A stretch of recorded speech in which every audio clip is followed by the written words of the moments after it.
یعنی پنجاب اگر ڈیوائڈ ہوتا ہے یا پنجاب کے اندر 10-12 مزید صوبے بنتے ہیں تو ایک خاندان کا جو کنٹرول تھا وہ ظاہر نیوٹرلائز ہو جائے گا اور نئی پاورز یا نئے لوگ نئی پولیٹکس کھڑی ہوگی. یہی کام سندھ میں بھی کیا جائے گا.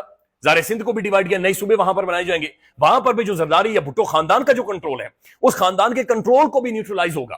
تو لہذا اس وقت پاکستان کے اندر اگر آپ دیکھیں کہ اگر نئے صوبے بنتے ہیں اس کا مطلب ہے کہ شریف خاندان فارغ ہے, اس کا مطلب ہے زرداری خاندان فارغ ہے. پاکستان کے اندر ایک بندہ ہے ناظرین, ایک بندہ ہے جو کہ واقعتاً پاکستان کے اگر 300 صوبے ہوں 300 کے 300 صوبوں کے اندر وہ کلین سویپ کر سکتا ہے, اور وہ عمران احمد خان نیادی ہے. وہ پاکستان کے ہر صوبے کے اندر مزید نئی فیڈریٹنگ یونٹس بنائیں.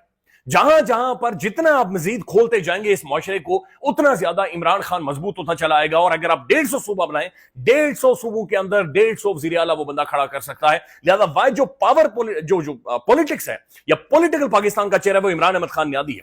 بڑا انٹرسٹنگ ایک ٹویٹ ہے, یہ میں اسی کے ساتھ جوڑ کر آپ کے سامنے رکھوں گا, عمر چیمہ صاحب کا. اب عمر چیمہ صاحب ظاہر خان کے تو بڑے سخت ناقد ہیں اور سسٹم کو بڑے سپورٹ کرتے ہیں. وہ ٹویٹ کر رہے ہیں کہ اس وقت پاکستان خارجی محاذ پر جتنا اچھا جا رہا ہے شاید ہی گزشتہ 2-3 دہائیوں میں ایسا رہا ہو. اچھا یہ بات درست ہے, لیکن پھر بھی بیرونی سرمایہ کاری نہیں آ رہی. یعنی اتنی امریکہ ہمیں پپیاں جپیاں دے رہا ہے, ساتھ بٹھا رہا ہے, فیلڈ مارشل صاحب کو ساتھ بٹھایا, 2 بڑی ملاقاتیں ہوئی. چین نے آج اسٹیٹمنٹ دے دی, انہوں نے کہا جناب اگر کوئی سٹیبلٹی یا چائنا اور پاکستان کے تعلقات کا گارنٹر ہے تو پاکستان کی ملٹری ہے, اور پاکستان کی اس وقت army chief field marshal Asim Munir صاحب ہے. یعنی 2 سپر پاورز یہ اسٹیٹمنٹ دے رہی ہیں, فوج کے حوالے سے اور عاصم منیر صاحب کے حوالے سے. پھر آپ افغانستان جا رہے ہیں, پھر آپ ادھر بنگلہ دیش جا رہے ہیں, چیزوں کو آپ دوبارہ سے دیکھ رہے ہیں. تو ایک ظاہر انٹرنیشنلی ناظرین پاکستان ریلیونٹ تو ہو گیا ہے. اس کے بعد وہ کہہ رہے ہیں لیکن اس کے باوجود سرمایہ کاری یہاں پر نہیں آ رہی. MOUs پر دستخط تو آ جاتے ہیں لیکن ہمارے پاس ایک دھیلا نہیں آ رہا. اس کے بعد یہ کہتے ہیں کہ ہمارا جو معاشی نظام ہے وہ ٹھیک نہیں ہے. میرے خیال میں مسئلہ معاشی نظام کا نہیں, مسئلہ ہمارے ملک کے اندر پولیٹیکل سٹیبلٹی کا نہیں. ہمارے پاس پولیٹیکل فیس نہیں ہے, ہمارے پاس جو پولیٹیکل فیس ہے وہ جیل کے اندر بیٹھا ہوا ہے. یہ سرمایہ کاری, معاشی گروتھ, سنجیدگی, ملک کا پروگریس کرنا, بلیو یو آن می, یہ اس چیز کے ساتھ جڑا ہوا ہے کہ آئین کی عملداری اس ملک کے اندر ہو, جہاں پر عدالتیں فنکشنل ہوں, جہاں پر ادارے اپنے ڈومین کے اندر موجود ہوں, جہاں پر پولیٹیکل پارٹیز فنکشنل کریں, جہاں پر عوام کا مینڈیٹ لے کر عوام کا پرائم منسٹر جب تک نہیں بیٹھا ہوگا سرمایہ کاری نہیں آئے گی, پیسہ نہیں آئے گا, پاکستان فائنینشلی اکنامکلی ناظرین گرو نہیں کرے گا. اور یہ ایک ریئلٹی ہے جو کہ بڑی obvious ہے. لہذا جتنی اچھی پوزیشن میں بھی پاکستان آ جائے, جب تک ہم لوگ ایک پولیٹیکل سٹیبلٹی کی طرف یا عوام کے لیجیٹیمیٹ لیڈرشپ کی طرف نہیں جائیں گے تب تک یہ کچھ بھی نہیں ہو سکتا.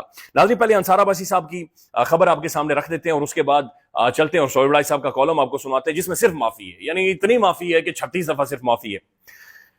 ناظرین انصار عباسی صاحب کہتے ہیں کہ عمران خان کی معافی پر بہت بات ہو رہی ہے, اس حوالے سے فوج کا کیا موقف ہے وہ سب کے سامنے ہے, جس کا اظہار فوج کے ترجمان شاید 1 سے زیادہ بار کر چکے ہیں.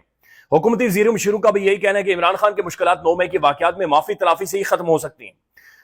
اب ہوگا کیا شاید کسی کو خبر نہیں ہے, لیکن اس حوالے سے میری رائے میں, یعنی انصار عباسی صاحب کہہ رہے ہیں میری رائے میں, اور ان کی کوئی رائے نہیں ہوتی ویسے, عمران خان اور تحریک انصاف کی مشکلات میں کمی عمران خان کی معافی مانگے بغیر بھی ممکن ہے. یعنی 2-2.5 سالوں سے پورا تڑ لگا لیا کہ یہ بندہ معافی مانگے.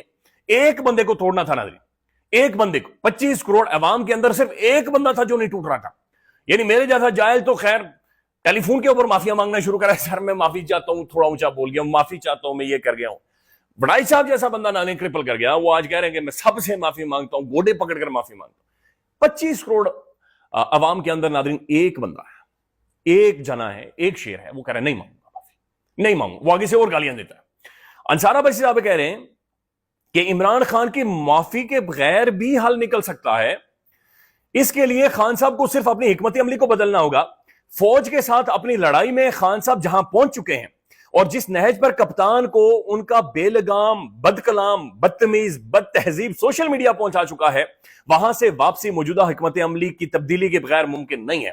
یعنی انصار بھائی صاحب کہہ رہے ہیں کہ جو آپ کے اسٹیبلشمنٹ کے ساتھ لڑائی ہے, پاور کوریڈور کے ساتھ لڑائی ہے, اور اس لڑائی پر جو آپ کا ریئیکشن آپ کے سوشل میڈیا کا آتا ہے, یعنی دیکھیں نا ناظرین, خان اگر کسی ایک شخص کا نام لیتا ہے تو وہ ایک ٹویٹ کے اندر ایک نام ہوتا ہے, لیکن اس کے بعد ناظرین سوشل میڈیا پھر اپنے طریقے سے سوچتا ہے اور پھر وہ اپنے طریقے سے کام کرتا ہے. وہ وہی والی بات ہے, مجھے یاد آ رہی ہے, وہ منا بھائی MBBS میں وہ سرکٹ کہہ رہا تھا نا کہ بھائی نے کہا لانے کا تو لانے کا, تو سوشل میڈیا پھر ناظرین ویسے ہی بیہیو کرتا ہے کہ بھائی نے کہا کہ احتجاج کرنے کا تو کرنے کا, بھائی نے کہا کہ یہ ذمہ دار ہے تو پھر یہ ذمہ دار ہونے کا. تو پھر وہ اسی طرح سے ناظرین بہیو کرتا ہے. نہیں ہونا چاہیے. دیکھیں الفاظ کا چناؤ ٹھیک ہونا چاہیے. ادارے ہمارے اپنے ہیں, شخصیات ہماری اپنی ہیں, ملک ہمارا اپنا ہے, خان ہمارا اپنا ہے, باقی پولیٹیکل پارٹیز اپنی, ہم سب نے مل کر ایوالو کرنا ہے, گرو کرنا ہے, اور یہ ملک آگے بڑھے گا تبھی میری اور آپ کی جو جیب ہے وہ اس کے اندر 4 پیسے آئیں گے, اور یہ روٹی ہمارے کم از کم پوری ہوگی, اور اللہ تعالیٰ اس ملک کو ناظرین بہتری کی طرف لے کر جائے. اللہ تعالیٰ ہمیں عقل دے اور ہم بیٹھ کر اپنے معاملات کو حل کریں.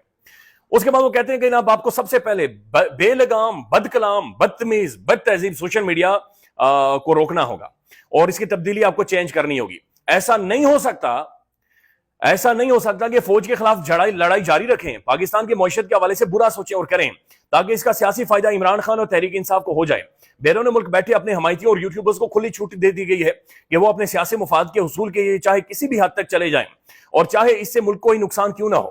9 مئی کے بعد ریاست کی طرف سے تحریک انصاف کے خلاف سخت کارروائیاں کی گئی ہیں, بلکہ اب بھی یہ کارروائیاں جاری ہیں, اور چند دن پہلے ہی علیمہ خان کے 2 بیٹوں کو گرفتار کیا گیا ہے. ان کارروائیوں سے ریاست کی طرف سے اب پہلی دفعہ یہ سٹیٹمنٹ آئی ہے کہ ریاست کی طرف سے زیادتی کا تاثر بھی ابھرتا ہے. پہلی دفعہ ناظرین یہ ریاست کی جانب سے ایک کوریڈور جرنلسٹ یہ کہہ رہا ہے کہ ریاست کی طرف سے بھی زیادتی ہوئی ہے ناظرین, اس کا تاثر ملتا ہے. یعنی پہلی دفعہ ایسا ہوا کہ اسٹیٹ بھی کہہ رہی ہے کہ یس ہم سے بھی غلطیاں ہوئی ہیں, ہم سے بھی غلطیاں ہوئی ہیں. اس کے بعد وہ کہتے ہیں کہ تاثر ملتا ہے کہ ریاست کی طرف سے بھی زیادتی کی گئی ہے, اور تحریک انصاف کی طرف سے بے قصور افراد کی پکڑ دکڑ, چادر و چار دیواری کے تقدس کی پامالی کی بات سے کہ بہت سی شکایات بھی کی جاتی ہیں جو کہ اب بھی جاری ہیں. اب غیر معافی مانگے ان سختیوں کو کیسے کم کیا جائے؟ میری ذاتی رائے میں پہلے تو عمران خان کو اپنا سٹینڈ واضح کرنا ہوگا کہ آیا وہ اسٹیبلشمنٹ کی سیاست میں مداخلت کے حق میں ہیں یا خلاف ہیں. اگر وہ واقعی خلاف ہیں تو ماضی کی اپنی غلطیاں تسلیم کریں اور انہیں دوبارہ نہ دہرانے کا عہد کریں.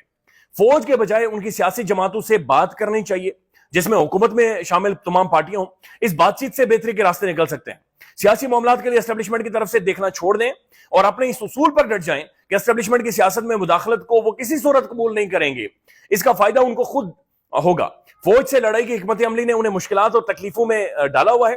عمران خان کی فوج کے حوالے سے اور اس پر تنقید کرنے والوں کے بارے میں جو رائے تھی وہ اس کے سامنے ہے, اور یہ کہ فوج اس ملک کی سلامتی کے لیے کتنی اہم ہے, تو یہ رائے بھی عمران خان بدلیں. تو یہ پہلی دفعہ سٹانس آیا ہے کہ جناب اسٹیٹ کی جانب سے بھی کچھ غلطیاں ہوئی ہیں, خان صاحب اپنے سوشل میڈیا کو روکیں, پولیٹیکل پارٹی سے بات چیت کریں اور ہم کوئی حل نکالتے ہیں.